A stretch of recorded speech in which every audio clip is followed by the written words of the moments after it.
Olá, gente boa, de volta aqui com o programa Papo Dinâmico na PUC TV Goiás. Toda terça-feira, às 11h30 da noite, estamos aqui sempre debatendo um assunto de seu interesse e você também pode nos acompanhar pelas redes sociais, pelo Facebook, Instagram, Twitter e no canal da PUC TV Goiás no YouTube. Hoje nós estamos debatendo aqui com o Dr. João Alberto Campos e o Dr. José Reinaldo Amaral, que são especialistas em psiquiatria, e estamos debatendo justamente sobre as doenças psiquiátricas. Já falamos de depressão, transtorno bipolar, falamos também das fobias, e neste bloco nós vamos dedicar ao pânico, né? A doença, como é que a gente classificaria a doença, o síndrome de pânico? A gente usa habitualmente o termo transtorno de pânico. Transtorno, né? de pânico. O transtorno de pânico, ele se caracteriza por ataques de pânico. Ataque de pânico é uma crise de ansiedade aguda. A pessoa entra numa crise de ansiedade. É uma doença do transtorno de ansiedade. É do grupo dos transtornos de ansiedade. Okay. A pessoa tem crises de ansiedade aguda de repetição, crises recorrentes de ansiedade. A crise de ansiedade ela é intensa, ela é rápida, ela atinge uma intensidade máxima, assim, 10 minutos no máximo, depois vai caindo em meia hora, 1 hora, 2 horas, já passou. Mas ela tende a se repetir. Isso, você está falando do pânico, né? Do transtorno de pânico. O transtorno de pânico que evolui com os ataques de pânico recorrentes. Olha, porque essa crise que ele escreveu, que ele chama ataque de pânico, ela se manifesta com sintomas, não é? Porque se fala só ansiedade, a pessoa tem sintomas físicos e psíquicos. Existe um grupo de 13 sintomas que a pessoa pode ter, vários deles ou até todos, né? Então, o coração dispara, ele acha que está tendo um infarto, tem falta de ar, o ar não entra na garganta, ele tem sensação de tontura, de vertigem, acha que vai desmaiar, sensação de dormência, zona de calor, cara frio, ele tem medo de estar enlouquecendo, ele acha que ele não está tendo o controle da pessoa dele, e isso dá um desespero muito grande, que a pessoa acha que está morrendo e sai, às vezes vai correndo para o hospital e pede ajuda e é examinado e clinicamente não se encontra nenhum exame alterado. E é passageiro, como ele falou em poucos minutos. Claro que esses sintomas podem ser de outras doenças também, né? De fato, nessa amplitude, não. Você pode ter 1 ou 2 desses 13 sintomas. Por exemplo, labirintite. A pessoa tem uma sensação de tontura, vertigem ou desmaio, mas a labirintite é aquilo somente repetitivo. Esse grupo de sensação de vertigem, tontura, desmaio faz parte também dos 13 do pânico. Você entendeu? Então, facilmente pode se confundir uma crise de labirintite com um ataque de pânico. Só que o ataque de pânico é mais amplo, tem sintomas que a labirintite não tem. Onde se enquadra o toque nesse quadro todo aí de doenças? O toque, a rigor, não é exatamente um transtorno de ansiedade. Ele vinha sendo habitualmente classificado junto com os transtornos de ansiedade, mas ele não é considerado um transtorno de ansiedade porque a ansiedade nele, ela não é primária. A ansiedade no toque, ela é decorrente dos pensamentos obsessivos. Pensamento obsessivo é um pensamento seu que vem à sua consciência e que te causa um profundo desconforto, um profundo sofrimento. Você quer parar de pensar naquilo, é uma coisa ruim, desagradável, é bastante intrusivo. A pessoa quer tirar aquele pensamento da cabeça e não consegue. E aí isso gera ansiedade. Então a ansiedade, no caso... Excesso de organização pode ser um toque. O cara quer organizar tudinho, tudo certinho, tudo classificadinho, ordenado e tal. Algumas pessoas têm características de organização, mas isso não causa sofrimento para ele. Né? Isso é agradável, ele se sente bem. Causa se ele não conseguir fazer. Então, se ele se sente bem. Agora, porque no toque a pessoa tem que fazer certos rituais, certas organizações, certas coisas, porque se ele não fizer aquilo, ele tem a ideia de que algum mal vai acontecer. Aí nós já estamos no campo do toque.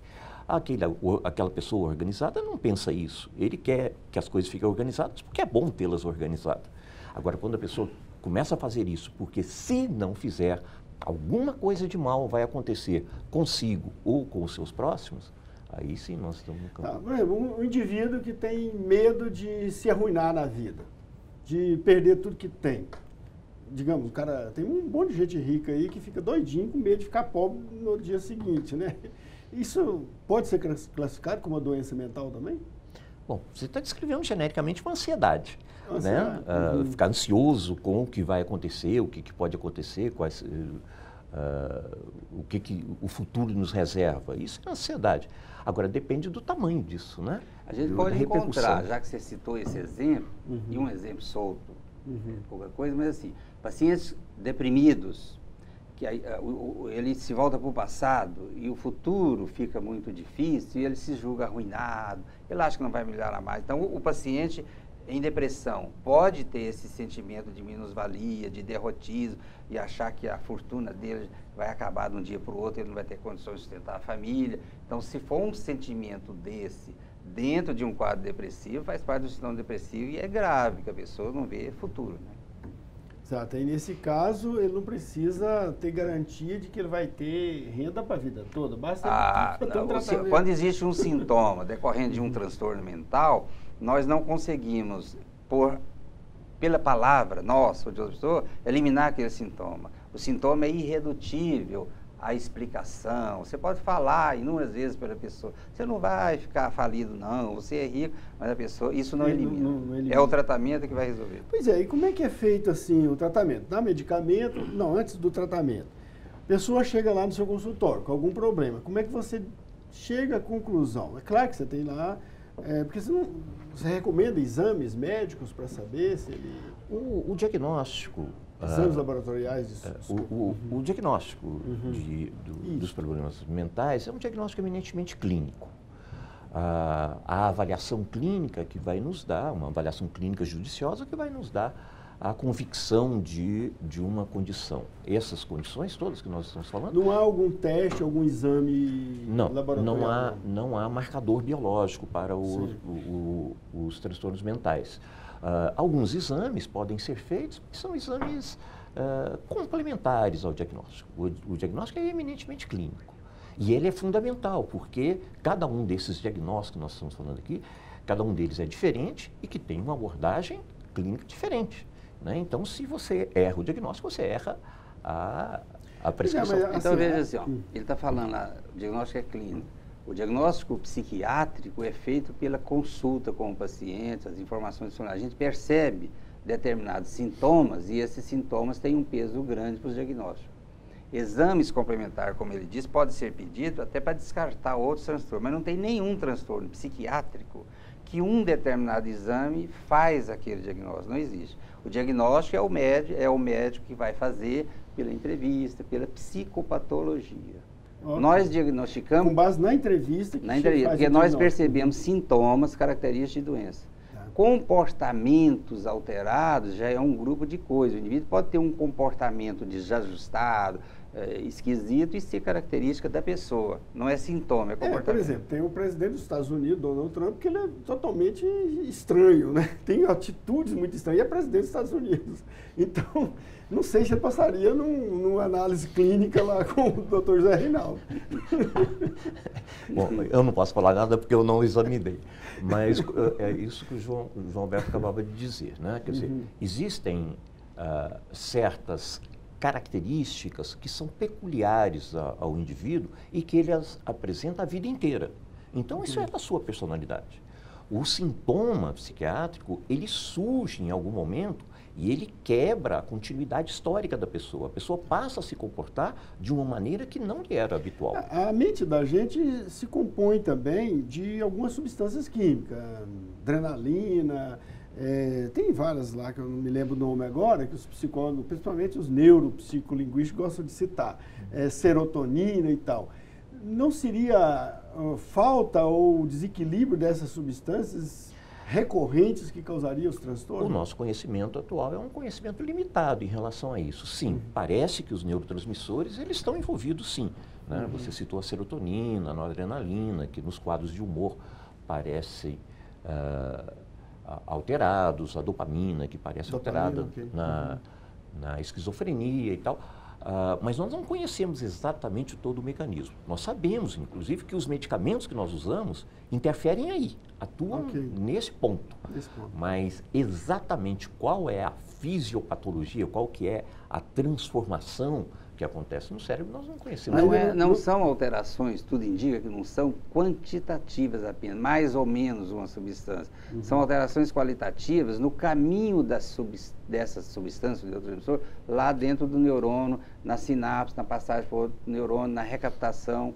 Então, é um caminho que uma substância dessa percorre que está alterado. Você entendeu? Entendi. Então, a medicação usada, ela vai corrigir essa alteração e normalizar e eliminar os sintomas.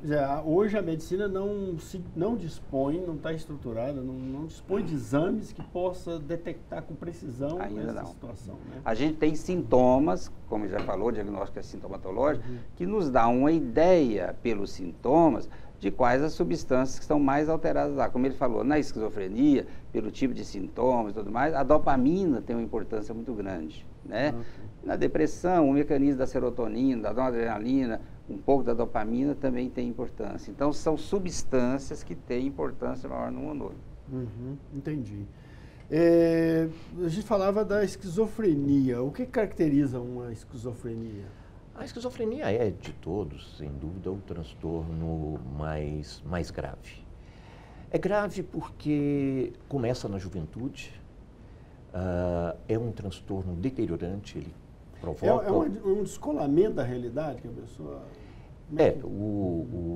É um transtorno psicótico e ser psicótico significa exatamente ter um prejuízo no julgamento da realidade, né? O teste da realidade fica prejudicado. Mas é um transtorno grave e ele é crônico, ele é deteriorante, a pessoa vai ficar doente a vida inteira e com um grave prejuízo. A disfunção socioocupacional na esquizofrenia é bastante significativa. Ok.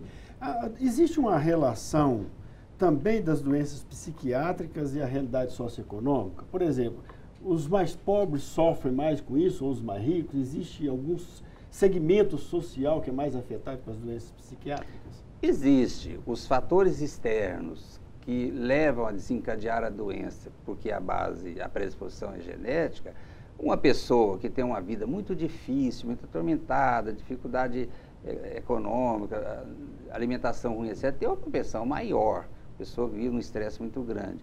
Mas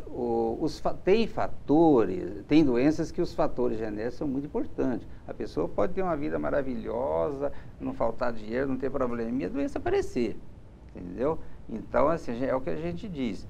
A genética sozinha não é suficiente, mas é necessário.